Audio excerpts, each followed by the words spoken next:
ஆணவத்தில் ஆடக்கூடாது, கொஞ்சம் ஆடிட்டாங்க. என்னம்மா ஆணவத்தில் ஆடினாங்க? ஒன்றிய அரசு பண்றது பெரிய தவறுமா.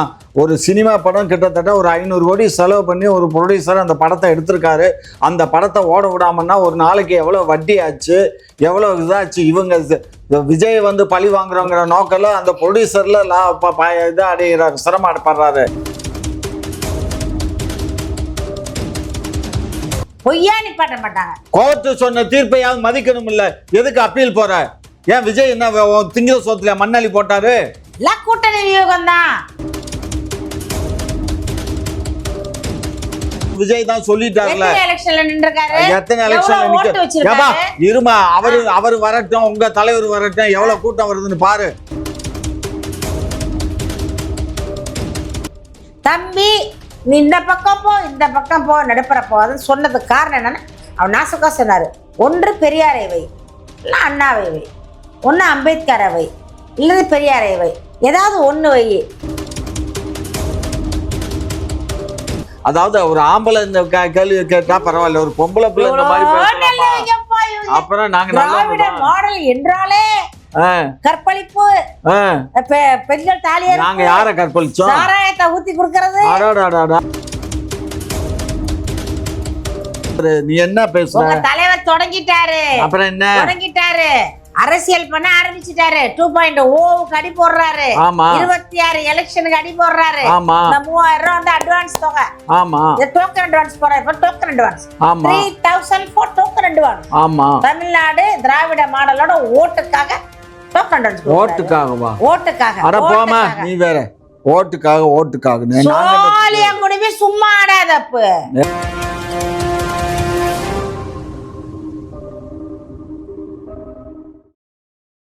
குக்கு செய்தி நேயர்களுக்கு வணக்கம். நான் உங்க தீபிகா. இன்று நிகழ்ச்சியின் சிறப்பு விருந்தினர்கள் முனைவர் காமாட்சி நாயுடு அவர்கள் மற்றும் நாம் தமிழர் கட்சியின் மாநில கொள்கை பரப்பு செயலாளர் வன்னை சுமதி அவர்கள்.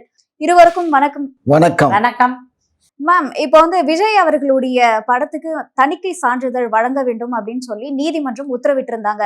உடனடியா இந்த மத்திய அரசு என்ன பண்ணிருக்காங்கன்னா மேல்முறையீடு பண்ணிருக்காங்க. இதை பத்தி உங்களோட கருத்து?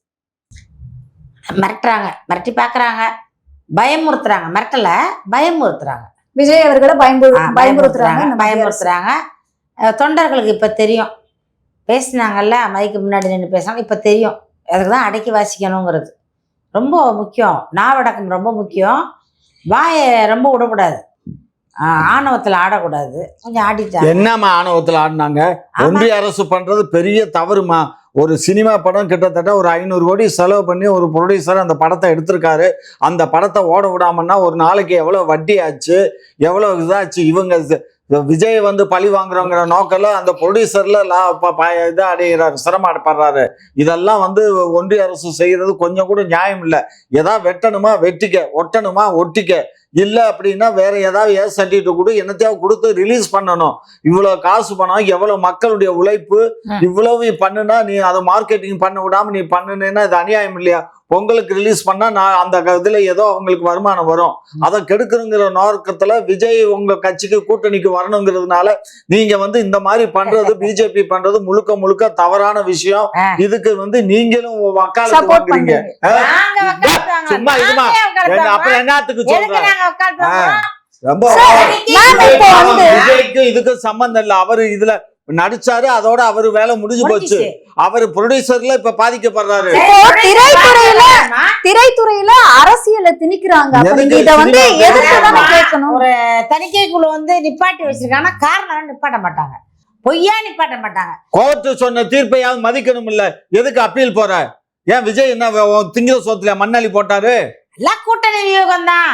என்ன கூட்டணி? கூட்டணி கூட்டணியில சேர்ந்துருவாரு தான். அது எப்படி? அவர் ஏற்கனவே கட்சி ஆரம்பிக்கும் போதே நான் தான் முதலமைச்சர் கேண்டிடேட்டு, என் கூட வாரங்க, அதிகாரத்திலையும் பங்கு, அவருதான் விஜய் தான் சொல்லிட்டாருல. எத்தனை எலெக்ஷன்ல இருமா, அவரு வரட்டும், உங்க தலைவர் வரட்டும், எவ்வளவு கூட்டம் வருதுன்னு பாரு. சும்மா ஏதோ சும்மா இருமா. இல்ல, இப்போ நீங்க வந்து பாஜகவுக்கு சப்போர்ட் பண்ணிட்டு இருக்கீங்க. அதாவது உங்க தலைவர் வந்து விஜய் ஆதரிக்கிற மாதிரி ஆதரிக்கிறாரு.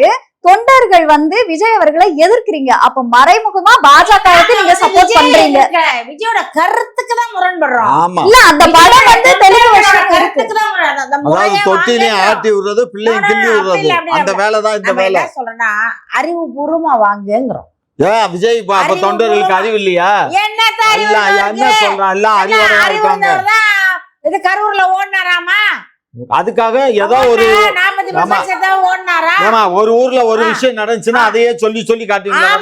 ஆமா, ஒரு ஒரு பானை சோத்துக்கு ஒரு சோறு தான் பதம். அடாடாடாடா, அவர் நின்னு பேசியிருக்கோம்ல, இறந்தாங்க நின்னு பேசல. இது வரைக்கும் அவர் பயந்துட்டாருமா. இந்த கூட்டத்துல நெருக்கிட்டானுங்க, இல்ல அடிச்சுட்டானுங்க, உதச்சானுங்கன்னா என்ன பண்றது, நம்மளும் செத்து போயிருவோமேன்னு பயத்துல ஓடி போயிட்டாரு. நீங்க ஏன் இப்ப அப்படி எடுத்துக்க வேண்டியதானே? அத போய் நீங்க எதுக்கு தவறா சித்தரிக்கிறீங்க? அதனோட விளைவுதான் இதெல்லாம் நடக்குது. விளைவுதான் நடக்குது. இப்போ நாங்க வந்து அவருக்கு ஆதரவாவோ எதிர்ப்பாவோ நாங்க இல்ல. விஜய்க்கு நாங்க ஆதரவும் கிடையாது, எதிர்ப்பும் கிடையாது. இல்ல, சீமான் அவர்கள் ஆதரவு தானே கொடுத்திருக்காங்க. அப்ப நீங்க வந்து பாஜகவோட பி டீமா? நீங்க ஆதரவு கொடுத்துறாரு, அவர் செஞ்சதெல்லாம் சரி, அவர் பண்ணதெல்லாம் சரி, அவருக்கு இந்த நிகழ்ச்சி 43 பேர் இறந்தது சரி, அவர் தப்பி ஓடியது சரி, அதுக்கெல்லாம் எங்க அண்ணன் சரின்னு சொல்லல. அவர் தணிக்கைக்குள்ள இந்த மாதிரி பண்ணக்கூடாது, இன்னும் கொஞ்சம் யோசிச்சு கொஞ்சம் இந்த பொங்கலுக்குள்ள இந்த படத்தை ரிலீஸ் பண்ற மாதிரி பண்ணுங்கன்றாரு. ஏன்னா ஒரு சக மனிதராக, ஒரு நடிகராக, ஒரு டைரக்டராக அவரோட கஷ்டத்தை உணர்ந்ததனால் எங்க அண்ணன் சீமான் வந்து மனித நேயம் உள்ளவர். ஏன்னா சீமான் அவர்களும் ஒரு நடிகர் தானே. ஆமா, ஒரு நடிகர் தான், அவர் இல்லைன்னு சொல்ல முடியாத. ஒரு சின்ன இடத்துல நடிச்சிருக்காரு, ஒரு சில படங்கள் நடிச்சிருக்காரு, வேடங்கள் இல்லையா, முக்கிய கதாபாத்திரத்திலே வந்து நடிகர் தான். கருணாநிதியும் நடிகர் தான். கருணாநிதி பொம்பளை வேஷம் போட்டிருக்காரு நடிகர்ல, தெரியுமா அண்ணனுக்கு? ஆனா விஜய் அவர்களும் நடிகர்ன்றது ஒரு ஏளனமா தானே நாம் தமிழர் கட்சி பேசுது. ஐயே, நடிகர்னு பேசல, ஆட்டு மந்தைகள் மாதிரி இருக்காதீர்கள், அறிவு சார்ந்து இருங்கள் எங்க அண்ணன் சொன்னாரு. தம்பி நீ இந்த பக்கம் போ, இந்த பக்கம் போ, நடுப்புற போகாதுன்னு சொன்னதுக்கு காரணம் என்னன்னா, அவர் நாசுக்கா சொன்னாரு, ஒன்று பெரியாரை வை, இல்ல அண்ணாவை வை, ஒன்னு அம்பேத்கரை வை, இல்லது பெரியாரை வை, ஏதாவது ஒண்ணு வை, 2 பேரே வச்சுனா சிக்கல் பான்னாரு. 2 பேரும் இப்ப புரிஞ்சிருக்கும். அதாவது 2 பேருமே வந்து மக்களோட நலனுக்காக போராடினவங்க தான். அவங்க 2 பேருமே கொள்கை தலைவரே. ஏமா, இவங்க வேற கொள்கை, இவர் வேற கொள்கை. இவர் வந்து கல்யாணம் திருமணமே வேண்டாம், பெண்களை எல்லாம் நான் கடவுளாக மதிக்க கூடியவன், பெண்களை தாயார் நினைக்க அம்பேத்கர். அம்பேத்கர் பெரியார் வந்து பெண்களை வச்சு விபச்சார வழி நடத்தினவரு. எப்படி 2 கொள்கை ஒண்ணாவும்? எப்படி ஒண்ணாவும்? ஆனா பெரியார் பெண் விடுதலைக்காக தான் போராடினாரு. இந்த மாதிரி விஷயத்துக்கு வந்து நீங்களாம் போராடல. கர்ப்பப்பை விடுதலை பண்ண சொன்னாரு, தாலியை விடுதலை பண்ணுன்னு சொன்னாரு, கணவனை விடுதலை பண்ணிட்டு 7% கட்டிக்கோன்னாரு. அந்த விடுதலை அது எல்லாமே ஒரு புரட்சிக்காக பேசப்பட்ட விஷயங்கள். ஒரு பொம்பளை பிள்ளையா இருந்து நீ இவ்வளவு இது நான் என்ன பெரியார் கூட நான் கொடுத்தனமா பண்ண? ஐயோ, நீங்க எழுதி வச்சது நாங்க படிச்சு ஒப்பிக்கிறோம். என்ன படிச்சு ஒப்பிக்கிறீங்க? நீங்க எழுதி வச்சது நீங்க வந்து தகவல் பார்த்து சொல்றோம். அது எதுக்கு சொன்னதுன்னா, இந்த பாப்பானுக்கு வீட்டுல 5 வயசுல 6 வயசுல இளமையிலே கல்யாணம் பண்ணி வச்சிருவான். அவன் புருஷன் செத்து போயிட்டானா பாவம் 6 வயசு பிள்ளை 7 வயசு பிள்ளைய மொட்டை எடுத்து மூளையில உட்காத்தி வச்சிருவாங்க. இத மனசுல வச்சுதான் உடன்கட்டை ஏற பழக்கமும் இருந்துச்சு. அப்புறம் நல்லவர் இல்லாம கெட்டவர். 70 வயசுல சின்ன பொண்ண தாலியை கட்டி செத்து அவர் எதுக்கு தாலி கட்டினாரு? அந்த கட்சியும் அந்த சொத்தும் வந்து வெளியில போயிடக்கூடாது, இந்த கட்சியிலேயே இருக்கணுங்கிறதுக்காக அந்த கட்சிக்கு அந்த அம்மாவை தலைவராக்கி அந்த சொத்தை அந்த மாட்ட கொடுத்தாங்க. அதுக்கப்புறம் கட்சிக்கு தலைவரா வந்தா இப்ப வீரமணி ஐயா அவர் வச்சிருக்காரு. வீரமணி வச்சிருக்காரு, அவர் வச்சிருக்காரு, இவர் வச்சிருக்காரு, யார வச்சிருக்காருன்னு சொல்லிட்டு சொல்லுங்க. வீரமணி கிட்ட தான் இப்ப இருக்கு கட்சி, அவர்கிட்ட தான் இருக்கு சொத்து பத்தெல்லாம். அப்புறம் யார வச்சிருப்பாங்க? சொன்னார்ல, மொட்டையா சொன்னாரு, இப்ப வீரமணி வச்சிருந்தாருன்னு சொன்னாரு. அதான் யார வச்சிருந்தாருன்னு கேட்டா, நீங்க உங்களுக்கு நினைப்பு பூரா பொழப்ப கெடுக்குமா? இப்படித்தான், அதாவது ஒரு ஆம்பளை இந்த கேள்வி கேட்டா பரவாயில்ல, ஒரு பொம்பளை பிள்ளை இந்த மாதிரி பேசலாமா? அப்புறம் நாங்க மாடல் என்றாலே கற்பழிப்பு, பெண்கள் தாலியை நாங்க யார கற்பழிச்சோம்? சாராயத்தை ஊத்தி குடுக்கறது, 10 ரூபாய்க்கு பாட்டிலுக்கு கூட 10 ரூபா வாங்குறது, கட்டிங் கமிஷன் எல்லாம் உள்ளதுதான் திராவிட. சும்மா இந்த மாதிரி எல்லாம் பேசாத, நாக்கு அழுகி போயிடும். உத்தமர்கள் மாதிரியே பேசுவோம். நாங்க உத்தர்மதான், புத்தர் வந்த வழிதான். அதுல என்ன சந்தேகம் உனக்கு? ஆமா சொல்லிக்கிறாங்க. போங்க, அவார்டு தர்றாங்களாம், போங்க 26ல. நாங்க வாங்கிக்கிறோம். சமீபத்துல வந்து மாணவர்களுக்கு லேப்டாப் வந்து வழங்கியிருந்தது இந்த தமிழக அரசு. அந்த இடத்துல வந்து சினிமா துறையை சேர்ந்தவர்களை கூப்பிட்டு நிகழ்ச்சி நடத்தியிருக்காங்க. இது எப்படி நீங்க பாக்குறீங்க? எல்லாத்தையும் என்ன தெரியுதுன்னா, இந்த லேப்டாப் கொடுக்கறது ரொம்ப வருஷமா கொடுத்துட்டு இருக்காங்க. ஜெயலலிதா கொடுத்தாங்க தான். இவங்க வந்து நடிகரை கூப்பிட்டு கொடுக்க வேண்டிய காரணம் என்னன்னா, அப்ப திமுகவுல யாரும் ஒரு திறமைசாலிகள் இல்லைன்னு அவர் காட்டிட்டாரு. ஏன்னா அவர் நடிகர் குடும்பம் தானே. ஸ்டாலினும் நடிச்சிருக்காரு, உதயநிதியும் நடிச்சிருக்காரு, அவங்க அப்பாவும் கருணாநிதியும் நடிச்சிருக்காரு. அதனால வந்து நடிகர் குடும்பம். அப்ப கருணாநிதி அவர்களை கூட்டிட்டு வந்து கொடுத்துருக்கணும்னு சொல்றீங்களா? கருணாநிதி தான் இறந்துட்டார்ல, அங்க கொண்டு வச்சிருப்பாங்க. ஒரு லேப்டாப் கொண்டு வச்சிருவாங்க. 6 மணிக்கெல்லாம் லேப்டாப் ஓரமா வந்து மெதுவடை, இந்த பக்கம் தயிர் சாதம் கட்டி அடிச்சிருப்பாங்க. அப்பா லேப்டாப் தரப்போறோம் அடிச்சிருப்பாங்க. கேட்டா அது முதல் காலையில் நடந்திருக்கும், 6 மணிக்கு நடந்திருக்கும். அது ரெண்டாவது வந்து நடிகரை ஏன் இப்ப அழைக்கிறாங்கன்னா, திரைத்துறையை வந்து ஒரு மயக்கிறதா, வாக்குக்கு தான், வாக்கு அரசியல் மாதிரிதான். அவர்கள் திராவிட மாடல் என்றாலே மாடலா உருட்டுவாங்க. அப்ப திமுகவும் திரை கவர்ச்சியை வச்சு மக்கள் கிட்ட ஏமாத்துறது தானே.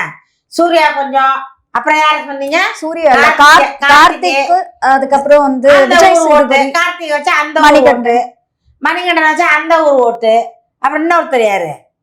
3 பேர். இன்னொருத்தர் யாரு? 3 பேர். விஜய் சேதுபதி அந்த ஊர் ஓட்டு. அந்த ஊர் ஓட்டுக்களை சிவகுமார்லாம் நல்ல மரியாதை ஊர் பக்கம். இவங்க 3 பேரும் வந்து கிராமத்தில் உள்ளவர்கள். அதனால அந்த ஊர் ஓட்டை கொஞ்சம் வளைக்கிறதுக்கு இப்ப புரோக்கர்ஸ் வைக்கிறாங்களாமா. அதுதான் நாங்க வந்து அப்படிதான் பார்ப்போம். நீங்க நடிகர், நீங்க நிறைய செஞ்சிருக்கணும். ஏற்கனவே வந்து நீங்க நடிகர்லாம் வச்சு எல்லா நிவாரணம் கொடுத்துருக்கணும். அதுக்கெல்லாம் கொடுக்கல. இப்ப எலெக்ஷன் வர 3 மாசத்துக்கு முன்னாடி என்ன ஒரு கரிசனம். நடிகர் மேல பாசம், நடிகை மேல பாசம், உழவர் மேல பாசம், ஏழைகள் மீது பாசம், விவசாயிகள் மீது பாசம், பெண்கள் மீது பாசம், சாராய கடையில காலி பாட்டிலுக்கு 10 ரூபா கொடுக்குறீங்க பாசம். என்ன பாசம் பொங்குது. பொங்கல்னு தாங்க முடியல, பொங்கி வழியுது. ஊரெல்லாம் காவாவா கிடக்கு, ரோடெல்லாம் உடைஞ்சு கிடக்கு, மழை பெஞ்ச தண்ணி வெள்ளமா இருக்கு.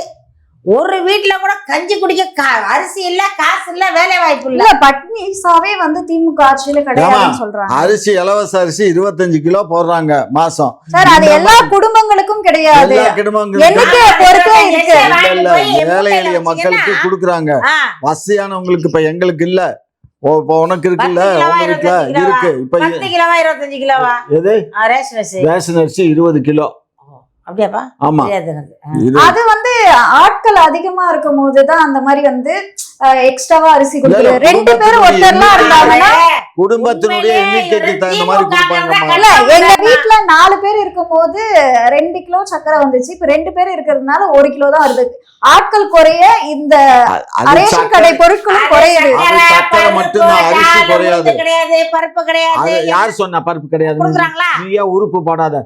இங்க பாரு, ஆயில் 1 கிலோ கொடுக்குறோம், பருப்பு 1 கிலோ கொடுக்குறோம், துவரம் பருப்பு, அருமையான பருப்பு, துவரம் பருப்பு. அது வேகவே வேகாது. யார் சொன்னா? எந்த லூஸ் சொன்னா? எங்க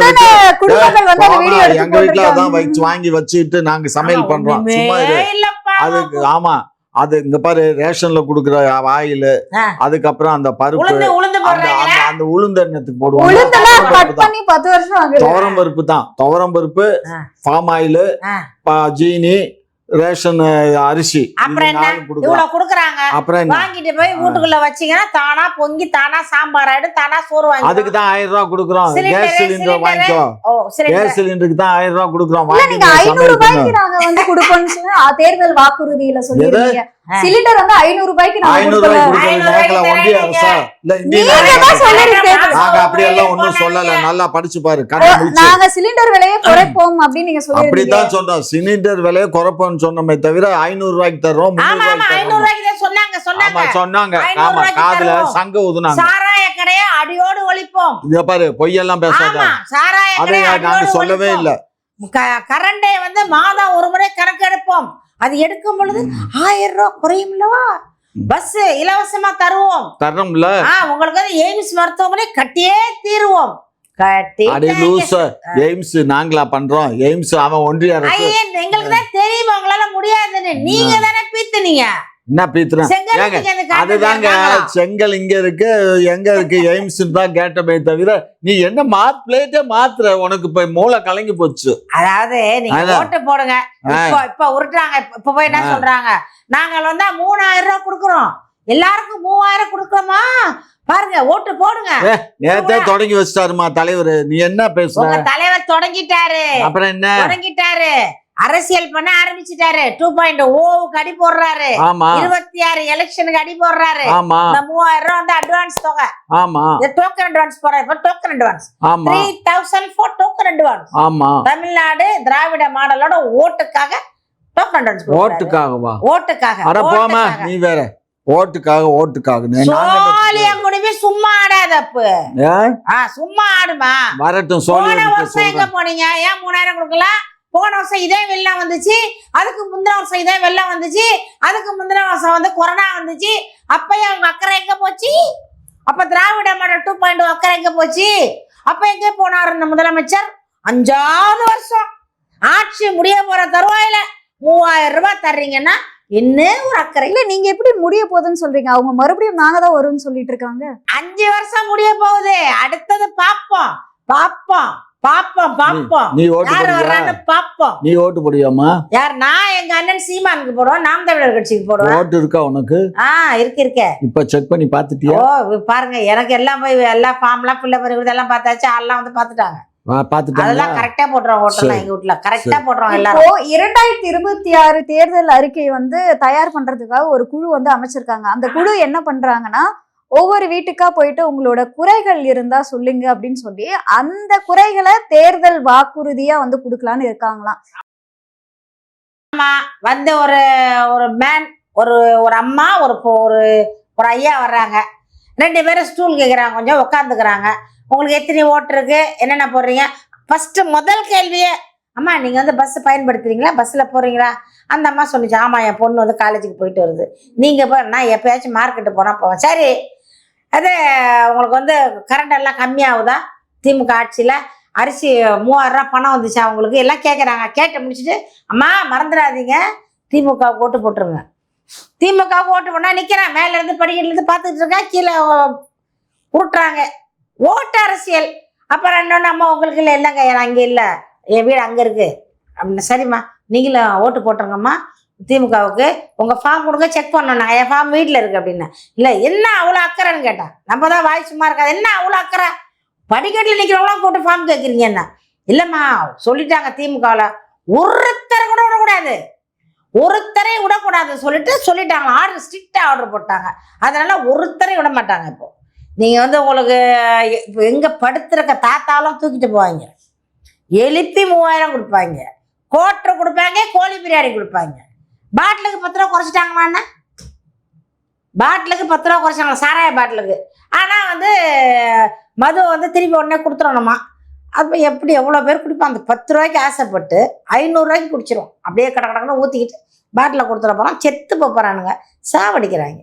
என்ன பண்ணுறாங்க? அந்த 10 ரூபாய் எதுக்குன்னா எலெக்ஷன். இப்போ அந்த ரோடெல்லாம் வந்து திங்கரிங் பண்ணுவாங்க அப்படி லைட்டாக. எலெக்ஷன், விவசாயி செத்துக்கிட்டு இருக்கான், பேசுவாங்க விவசாயிகிட்ட, மானியம் தர்றேன் உங்களுக்கு, அதை தர்றேன். சும்மா அரசியல், விளம்பர அரசியல்.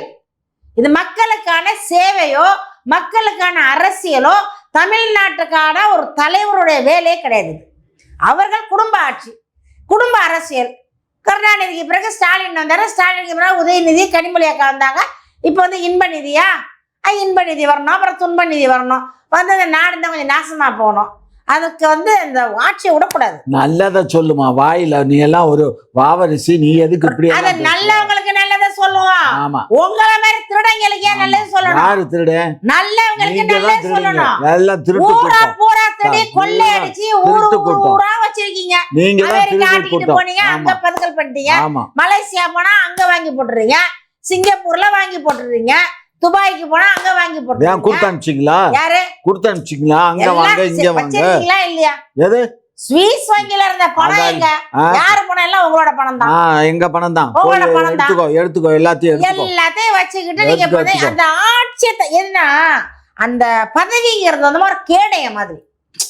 பைக்ல போறவங்களுக்கு ஹெல்மெட் எவ்வளவு முக்கியமோ, உயிர் கவசமோ, அதே போல அந்த கேஸுக்கு வரக்கூடாது, யாரும் உள்ள வரக்கூடாது, காவல்துறை சுத்தி நிக்கணும், அதிகாரம் வேணும். இந்த அதிகாரம் வேணும்னா ஆட்சி வேணும். ஆட்சி இருந்தாதான் கொள்ளையடிச்சதை மறைக்க முடியும். இதெல்லாம் நிகழ்ச்சி மறைச்சிடுவாங்க. பாலியல் பண்றாங்களா அவங்க அங்கதான் இருப்பாங்க, இந்த சொம்பு தூக்கிங்கெல்லாம் அங்கதான் இருப்பாங்க. இவங்கெல்லாம் வந்து நல்லா வாழணும். இல்லைன்னா வந்து ரைடு விட்டுருவாங்க. யாரு? ஐயா மோடி விட்டுருவார் ரைடு. அதுக்காக என்ன பண்ணுறாங்க, பதவியை தக்க வைக்கணும். இவங்க 3000 ரூபா உங்களுக்கு பெரிய காசு இல்லைம்மா. 3000 ரூபா எவ்வளோண்ணா மொத்தம் வரும்? எவ்வளோ வரும்? 3000 ரூபா கொடுத்தா எவ்வளோ வரும்? அவங்க வச்சிருக்க சொத்துக்கு ஜிபி, அவங்க வச்சிருக்க சொத்துக்கும் அவங்க வச்சிருக்க பணத்துக்கும் யார் விட்டு பணம் சம்பாரிச்சாங்களா? கம்பெனி வச்சாங்களா? ஏதாச்சும் வேலைகளை பார்த்தாங்களா? அப்பா புள்ள தாத்தா பேத்தி எல்லாம் ஓப்பி அடிக்கிறது, ஃபுல்லா ஓப்பி, எல்லாம் ஓசி சோறு. தமிழ்நாட்டு மக்களோட உழைப்பை சுரண்டி சுரண்டி சுரண்டி சுரண்டி இவங்க கொடுத்துட்டாங்க. இப்போ எங்களுக்கே பிச்சை போடுறாங்க. 3000 மக்கள் என்னாச்சு, எவ்வளோ இழிச்சவா இருக்காம பார்த்தீங்களா?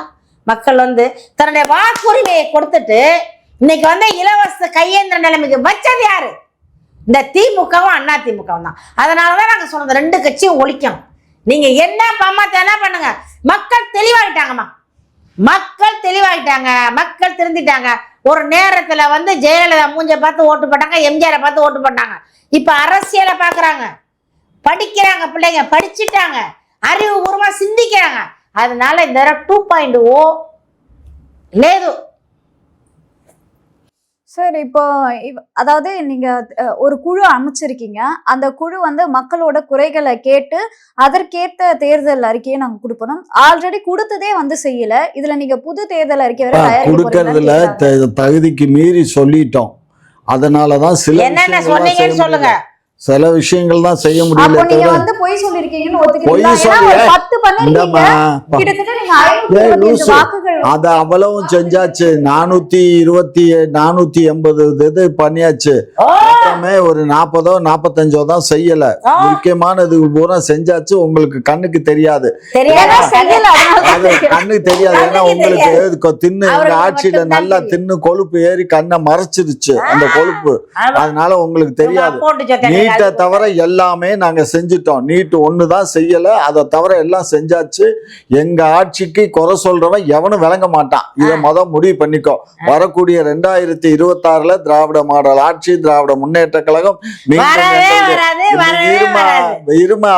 மீண்டும் எங்களுடைய முதல்வர் முத்தமிழறிஞர் டாக்டர் கலைஞரின் புதல்வர் மு.க. ஸ்டாலின் அவர்கள் வெற்றி பெறுவார், மீண்டும் ஆட்சி அமைப்பார். இதே மேடையில இந்த அம்மாவையும் கூப்பிட்டு வச்சு நம்ம பேசுவோம். குக்கு செய்தி நேயர்களுக்கு மிக்க நன்றி. கிட்டத்தட்ட 66,000 சப்ஸ்கிரைபர் தாண்டி போயிட்டு இருக்கும். இதே போல தொடர்ந்து உங்களுடைய ஆதரவை அளிக்கவும்.